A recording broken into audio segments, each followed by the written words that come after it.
Hello everyone and welcome to my channel. Today we are going to be talking about the top 5 best moving hacks so that you can move like a freaking pro. My name is Leah. I am a licensed real estate agent and I have moved more times than I can count on 2 hands, most of them being in the last 10 years. So I think it's safe to say that I have moved quite a few times in my life, and I have compiled here the best hacks that I have from my personal experience, as well as some additional hacks that I found while researching for this video that will literally blow your mind. I've kind of categorized these tips into different stages, so no matter where you are in the moving process, whether you're just starting or you are halfway through or about to move, you can still get value out of this video and you can take something out of whatever stage you're in. So without further ado, let's get into the first tip.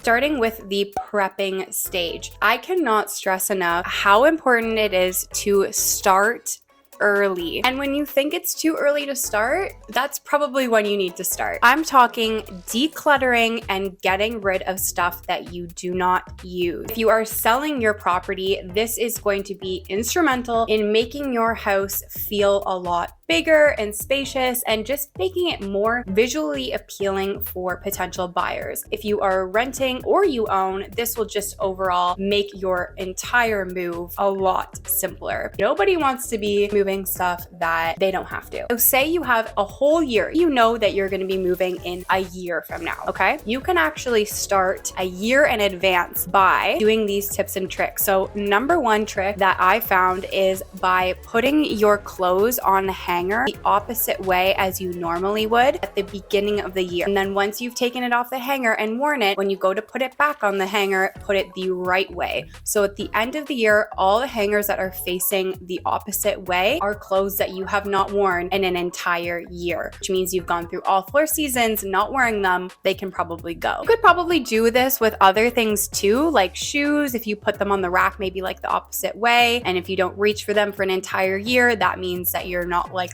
going to wear them or you have no need for them. Next tip I have for the decluttering stage is to break it down room by room. So whatever amount of time you have to go through your property before you move, just make a schedule. So if you have, say, an entire year, maybe do like 1 room a month. If you only have 1 month, maybe you do like a few rooms a week. Just break it down and put it in a calendar so that you can visualize and know exactly what rooms need to be done and when they're going to get done.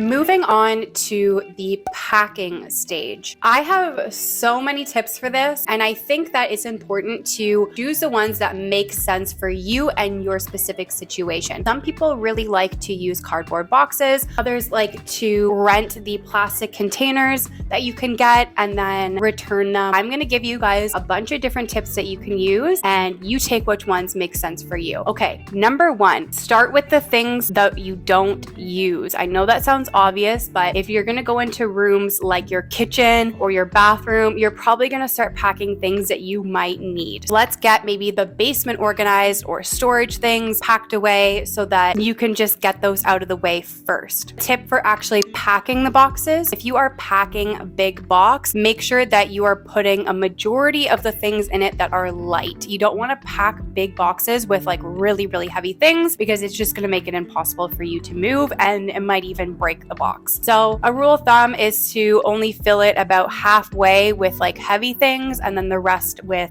tea towels, pillows, light things like that. Okay, this one is really cool. I've never done this before, but I'm definitely going to on my next move, is to put an air tag or air tags in the boxes or bins of really important things. So say you have like a box with, your passport, your social insurance number, whatever. Put an air tag in that box so that or at least you can have like peace of mind that when you're moving, it's not going to go missing. Labeling your boxes. I would recommend having at least some sort of labeling system, whether that be you actually writing it on the box, using color codes. I actually bought these tags from Amazon where you can peel and stick them on the box, and they are color coded by room and they say the room on it, which was super, super helpful. I still wrote what was in the box and I just put the corresponding sticker. This is helpful for whether or not you're moving by yourself yourself or you've hired movers to help you move, at least they know where it's going. I also found this while I was researching for this video, and I think that this is probably the coolest thing I've ever seen. You can get on Amazon QR codes that you can put on the boxes, and you scan the QR code and it pulls up in an app on your phone everything that's in that box. I think that this would be really, really helpful for whether you're moving or even just storing things in, your basement or wherever you store things. You could also search in the app for certain things and it'll give you the QR code ID, and they're color coded. So you can go down, find that QR code, and you know what you're looking for is in that particular box. Literally genius. A few other packing tips I have are putting garbage bags over your clothes that are hanging so that you don't have to take them all down, fold them, put them in the box. You can literally just take one of the garbage bags that tie up at the top, wrap it around, it'll protect your clothes and keep it all compact into one space. You can also pack your clothes into garbage bags and then take a vacuum, suction out all the air if you really need more space, if you're short on, storage bins or whatever it is. Also putting things like spices or small kitchen items into things like crock pots or your regular pots just to save empty space. Moving on to tip number 3, packing a day 1 box and an overnight bag. Day 1 box is essentially a box of essential items that you're going to need right out of the gate. I would put things like garbage bags, cleaning supplies, toilet paper, chargers, an X-Acto knife, maybe a screwdriver, just like essential things that you're going to need on the first day that you move in. I would also recommend packing a sleepover bag. I say sleepover bag because think of what you would put in a bag if you were staying at like your friend's or family's house. You would pack your toothbrush, your toothpaste, an extra pair of clothes, pajamas, makeup remover. You get the point. So that way, when you are completely exhausted from moving all day, at least you know where your essentials are and you can just get ready for bed and not have to find where all of your things are or start unpacking more boxes to try and just find what you need.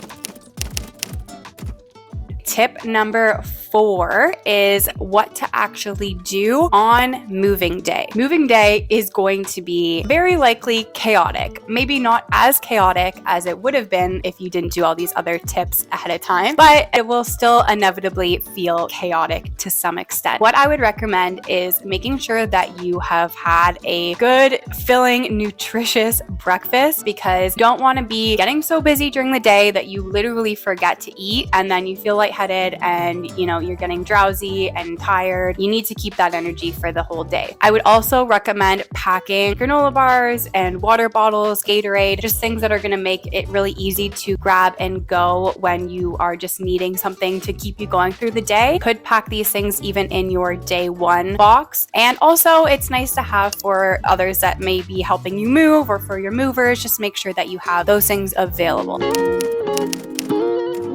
Tip number 5 is maintaining. Really the key to a less stressful move is really just to have less things that you don't need. It's really, really easy to accumulate things that you don't need, especially if you've lived somewhere for a long time. And it's important to keep up with decluttering and getting rid of the things that you don't need. Even when you're unpacking from your move, just going through everything again and saying, does this serve me in this new space? Because it may have worked in your old home, but it doesn't necessarily work for you in your new one. And I would also recommend setting up some sort of schedule where you go through your home every so often and you declutter, you purge, you get rid of the things that are not serving you anymore and that you don't need. So that way, when you go to move again the next time, it is going to make it so much easier to pack and even just go through your quick decluttering process.